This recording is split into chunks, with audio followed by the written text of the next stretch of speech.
यार 2020 और 21 का साल तो कोरोना और पेंडेमिक की वजह से काफ़ी सारे चैलेंजेस को लेकर आया था, मगर जब ये 2022 का नया साल आ रहा है तो उससे अभी तक का बेस्ट ईयर बनाने का रिस्पॉन्सिबिलिटी अपने ऊपर है। और आज 5 ऐसी चीज़ें मैं आपको सिखाने के लिए जा रहा हूं कि जो अगर नए साल में आपने डिसाइड कर ली, इंप्लीमेंट कर ली, तो आप अपने आप को फाइनेंशियली फ्री कर सकते हैं। सही सुना आपने। हाय फ्रेंड्स, आई एम स्नेह Desai, life coach and business coach.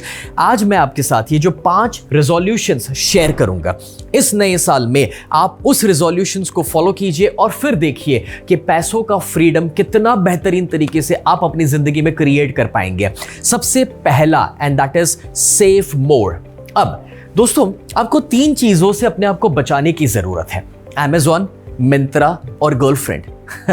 Amazon के ऊपर रेगुलर बेसिस पे नया मोबाइल फोन आएगा और वो लोग नो कॉस्ट EMI आपको ऑफर करते रहेंगे, लेकिन अगर आप उसमें फंसे तो सेविंग्स नहीं होने वाले। जब भी आप मिंत्रा को लॉग इन करेंगे तो 50% डिस्काउंट, 70% डिस्काउंट चलते ही रहेगा। बट सवाल अपने आप से ये पूछिए कि अपने वार्डरोब के अंदर जगह भी है क्या? एक्चुअली हमें कुछ नया खरीदने की आवश्यकता भी है? और बॉयफ्रेंड, गर्लफ्रेंड या दोस्त यार के पीछे दोस्तों गप्पे लड़ाने में या पान की दुकान या घूमने फिरने में पैसा जाने वाला है। My question to you is कि अगर आप अपनी जिंदगी में कुछ बड़ा करना चाहते हैं तो उसके लिए आपके पास कुछ सेविंग्स होना जरूरी है, और वो सेव करोगे तो आगे कुछ इन्वेस्ट भी कर पाओगे। और इसलिए ये 3 चीजों से अपने पैसों को बचाइए। दोस्तों, सेविंग्स का मतलब सिर्फ कंजूसाई करना नहीं होता। अगर कोई चीज ग्रोथ के लिए है, प्रोडक्टिव है, कि जहां से आपको आगे बढ़ने को मिल रहा है, तो खर्च जरूर कीजिए। बट जो अनप्रोडक्टिव चीजें हैं वहां से आप पैसा बचा सकते हैं। किसी के लिए वो हो सकता है सिगरेट, किसी के लिए वो हो सकता है नेटफ्लिक्स का मेंबरशिप, या किसी के लिए वो 250 रुपए का स्टारबक्स का कॉफी हो सकता है। जहां कहीं भी कोई गलत खर्च है, जहां पर आपको लगता है कि वो प्रोडक्टिव नहीं है, वो आपको आगे लेकर नहीं जा रहा, वो आपकी जिंदगी को बेहतर नहीं बना रहा, तो वहां से आप अपने पैसों को सेव कर सकते हैं। सेकंड रेजोल्यूशन जो आपको लेना है, एंड दैट इज कि जो पैसा बचाया उसे आज से इन्वेस्ट करना शुरू करो। सी, इन्वेस्टमेंट का फंडा बहुत सिंपल है। जितना जल्दी इन्वेस्टमेंट शुरू करोगे उतना कंपाउंडिंग इंटरेस्ट फ्यूचर में आपको बेहतर ग्रोथ देगा। अब यारो, अगर आप 20 साल के हैं तो आज से शुरू कीजिए, आप 30 साल के हैं तो आज से शुरू कीजिए। इट डज नॉट मैटर कि आपकी एज आज क्या है, बट ये नए साल से मैं चाहता हूं कि हो सके उतना सेविंग्स के बाद इन्वेस्टमेंट के ऊपर फोकस कीजिए। अब देखिए, जब मैं आपको पैसा इन्वेस्ट करने के लिए कह रहा हूं तो हाई रिटर्न इन्वेस्टमेंट्स पर फोकस कीजिए, जो एटलीस्ट साल का आपको 10% के ऊपर का रिटर्न दे सके। अब 10% के ऊपर का रिटर्न ना आपको फिक्स डिपॉजिट में मिलेगा, ना ही सिर्फ बैंक में रखने से, सेविंग अकाउंट से मिलने वाला है। So what you need to do is, it could be mutual fund, it could be stock market, it could be cryptos, it could be real estate. ऐसे बहुत सारी जगह है जहां पर आप अपना पैसा इन्वेस्ट कर सकते हैं। बट हर एक इन्वेस्टमेंट के अंदर आप ये जानते हैं कि रिस्क भी इन्वॉल्व है, तो सोच समझ कर कीजिए। बट दिस इज इंपॉर्टेंट कि आपकी कमाई का एटलीस्ट 10 से 20% आप इन्वेस्ट कर रहे हैं। कितना? एक और बार कमेंट में लिखिए कितना? 10 to 20%। अब ये जो 10 to 20% का आपका इन्वेस्टमेंट है, वो जब आप करेंगे तो वो लॉन्ग टर्म के ऊपर आपको फाइनेंशियल फ्रीडम दे पाएगा। देखिए, जरूरी है कि आप एसेट्स क्रिएट करें। रॉबर्ट कियोसाकी की बुक अगर आपने पढ़ी है, रिच डैड पुअर डैड, तो उसका कॉन्सेप्ट बहुत ही सिंपल है दोस्तों, कि आप जो कमा रहे हैं सिर्फ खर्च कर देंगे तो आप फाइनेंशियली फ्री कभी नहीं हो पाएंगे। लेकिन आप अपनी मर्जी से छुट्टी लेना चाहते हैं तो ये तभी पॉसिबल होगा जब आपने जो कमाया उसमें से कुछ सेविंग किया, इन्वेस्ट किया और बाकी का आपने खर्च किया, और वो इन्वेस्टमेंट से ही फ्यूचर में आपको ग्रोथ की ओर लेकर जाएंगे। यारो, मैंने 17 साल की उम्र पे किराए के मकान से अपना करियर शुरू किया था, और मैं ये कह सकता हूँ कि जब तक मैं 30 साल का हुआ तब तक मैंने फाइनेंशियल फ्रीडम क्रिएट किया, बिजनेस के माध्यम से नहीं बट इन्वेस्टमेंट के माध्यम से। आज 100 करोड़ की नेटवर्थ को मैं इसलिए क्रिएट कर पाया क्योंकि मैंने सही उम्र पे सही इन्वेस्टमेंट्स किए थे, और आपको भी नए साल में उसी पर फोकस करने की जरूरत है। तो आप जितना सेव कर रहे थे और जितना इन्वेस्ट कर रहे थे उसे बढ़ाइए। थर्ड रेजोल्यूशन जो आपको लेने की जरूरत है, एंड दैट इज एक बजट बनाओ। बजट बनाने का मतलब होता है कि आपकी जो कमाई है, आप हर महीने 20,000 कमा रहे हैं या 2 लाख कमा रहे हैं, वो जो आपकी कमाई है आप उसे कहां पर खर्च करते हैं उसका एक बजट। अब दोस्तों, सबसे इंपॉर्टेंट, पहले तो जो भी खर्चे हो रहे हैं उसका एक लिस्ट बनाना शुरू करो। सही सुना आपने। सी, जो खर्चे हो रहे हैं, इट्स इंपॉर्टेंट कि आप लिखे कि कौन सी तारीख पर किस चीज में आपने खर्च किया, चाहे वो ऑनलाइन है, ऑफलाइन है, घर के लिए है, पेट्रोल हो सकता है, whatever that might be, but लिखो। क्योंकि जब आप लिखना शुरू करेंगे और वो खर्च आपकी नज़र के सामने आएंगे, तब आप रियलाइज करेंगे कि कहाँ पर अपना पैसा जा रहा है। क्या वो एंटरटेनमेंट के साइड ज़्यादा जा रहा है, प्रोडक्टिविटी के साइड जा रहा है, कम्यूट में ज़्यादा जा रहा है, या मे बी खाने पीने में हम ज़्यादा खर्च कर रहे हैं। वो सारी चीज़ें हमें पता चलेगी।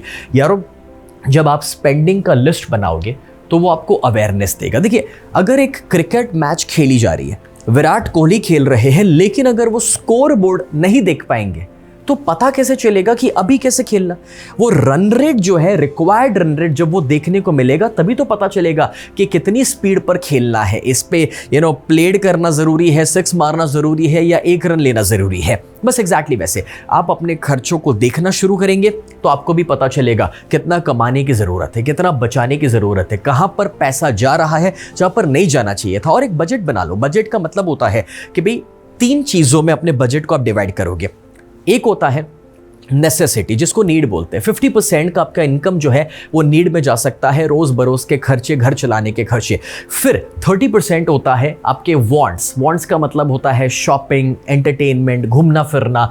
और उसके बाद 20% होते हैं आपके सेविंग्स। ऑलराइट, तो ये बजटिंग 50-30-20 के फॉर्मूला के ऊपर आपको बनाना चाहिए। एक बार बजट बनेगा, स्टिक टू दैट बजट। इस नए साल में एक रूल अपने आप को दे दो कि बस उस बजट को परफेक्टली मैं फॉलो करूंगा। Take that resolution. 4th point यहां पर आता है, and that is clear your bed date. देखिए, 2 किस्म के डेट होते हैं। पहला डेट जिसको कहा जाता है गुड डेट, दूसरा होता है बेड डेट। क्या डिफरेंस है दोनों में? गुड डेट का मतलब, मैंने एक प्रॉपर्टी ली है जो अप्रिशिएट होने वाली है और उसके ऊपर मैंने होम लोन या ईएमआई लिया हुआ है, that can be my good debt. क्योंकि अगर मैंने 7% के ऊपर इंटरेस्ट रेट लेकर के लोन लिया है, और अगर मुझे पता है कि 10%, 15% या 20% ग्रोथ मुझे एक साल में मिलने वाला है उस रियल एस्टेट में, then that can be a good debt. Education के ऊपर मैंने लोन लिया जिसमें से मैं सीए या डॉक्टरेट करने वाला हूं, that can be a good debt, क्योंकि वो मुझे बेहतर इनकम की ओर लेकर जाएगा। बट बैड डेट का मतलब होता है जिसमें या तो परसेंटेज ज्यादा है इंटरेस्ट के, या फिर दूसरा उन चीजों का कर्जा है कि जो दोस्तों प्रोडक्टिव नहीं है, ग्रोथ के लिए नहीं है, या डेप्रीशिएटिंग है। एग्जाम्पल के तौर पे मोबाइल फोन मैंने लिया और अगर वो मैंने ईएमआई के ऊपर लिया, then it can be a bad debt. मैंने गाड़ी लिया और ईएमआई के ऊपर लिया, that can be a bad debt. या सिर्फ दोस्त से पैसा लिया क्योंकि मुझे पार्टी करना था, then that can be a bad debt. या दोस्तों, बड़ी बड़ी शादियों के लिए जब लोग लोन लेते हैं, that can also be a bad date. समझने वाली बात यह है कि वो सारी चीजें फ्यूचर में ग्रोथ नहीं देने वाली है, वो पैसा बढ़ा कर नहीं देगी। मोबाइल, गाड़ी या शादी, ये सारी डिप्रीशिएटिंग चीजें थी, उसमें सिर्फ पैसा कम होने वाला था। तो आपका जितना बैड डेट है, यानी कि जिन लोगों को चुकाना बाकी है, जहां पर दोस्तों आपको अप्रिसिएशन नहीं मिल रहा है, या जहां पर इंटरेस्ट रेट ज्यादा है,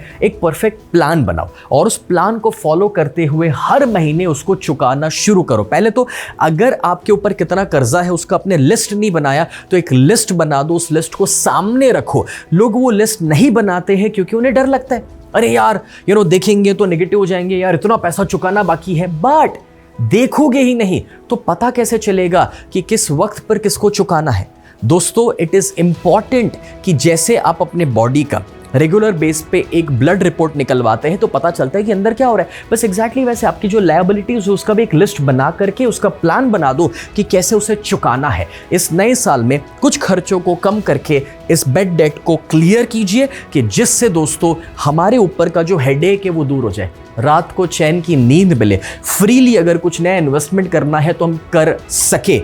दोस्तों, आप में से कितने लोग चाहेंगे कि मैं आपको एक वीडियो बना करके दूं, एक गाइडेंस सिस्टम दूं कि कैसे आप अपने कर्जे को, बुरे वाले डेट को दूर कर सकते हैं? इफ यू वांट दैट तो जरा नीचे मुझे कमेंट में लिख करके बताओ। अगर इनफ कमेंट्स मिलती है और इनफ लाइक्स और हार्ट्स मिलते हैं इस वीडियो को तो फॉर श्योर मैं अगला वीडियो आपको बना कर दूंगा, एंड दैट इज कि कैसे आप अपने कर्जे को दूर कर सकते हैं एक परफेक्ट स्टेप वाइज प्रोसेस के अंदर। ऑलराइट, अब यहां पर 5वां रेजोल्यूशन जो आपको नए साल में लेना है मनी का, and that is my dear friends, create a emergency fund. देखिए, ये जरूरी है कि आप प्लान करें उस दिन का जिसको रेनी डे बोलते हैं। मतलब कि हमें नहीं पता है दोस्तों कि अगला वायरस कौन सा आएगा, हमें नहीं पता कि 3rd वेव कब आएगा, हमें ये भी नहीं पता कि कब दोस्तों हमारी जॉब से अचानक से हमें निकाल दिया जाएगा, या हमारी इंडस्ट्री में क्या होगा, या हमारे बिजनेस के अंदर कौन सा नया कॉम्पिटिटर आ जाएगा। ये ज़रूरी है कि हम इमरजेंसीज के लिए प्लान करें। Now that could be even a health insurance, या that could be life insurance, या उसके अलावा वो एक ऐसा फंड हो सकता है कि जो हमने साइड में रखा हुआ है कि जब भी प्रॉब्लम आए या अपना इनकम अटक जाए तो उससे हम मैनेज कर सकें।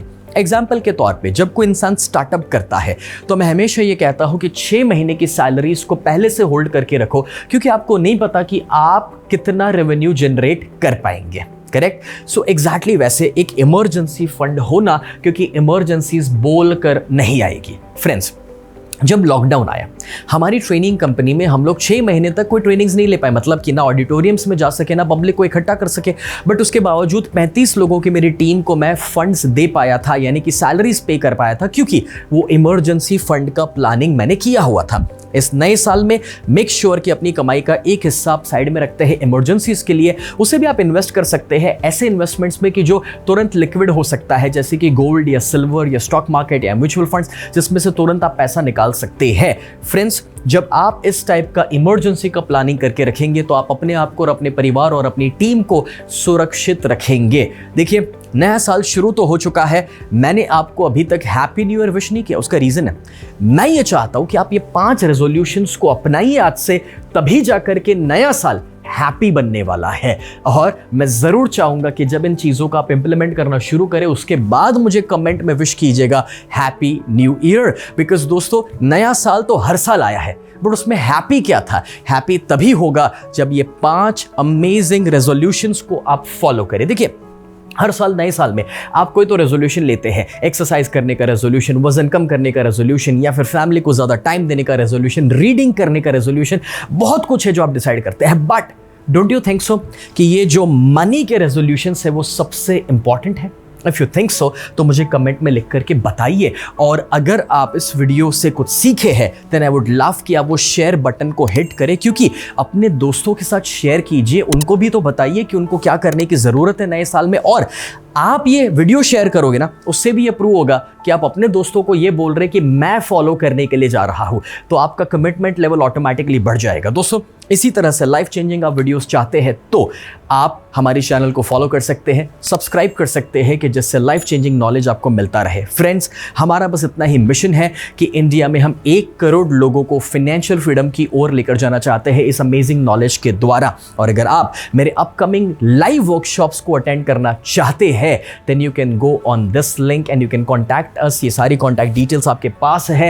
एंड मेक श्योर कि आप हमारे साथ जुड़े रहे और वेल्थ का नॉलेज पाते रहे, क्योंकि इस नए साल में एक बोनस रेजोल्यूशन देता हूं। डिग्री, पढ़ाई, किताबें सब कुछ जरूरी है, बट फाइनेंशियल लिटरेसी और भी ज्यादा जरूरी है, यानी कि पैसा कहां से कमाना और कैसे पैसों को मल्टीप्लाई करना, वो नॉलेज सबसे ज्यादा जरूरी है। Thank you so much.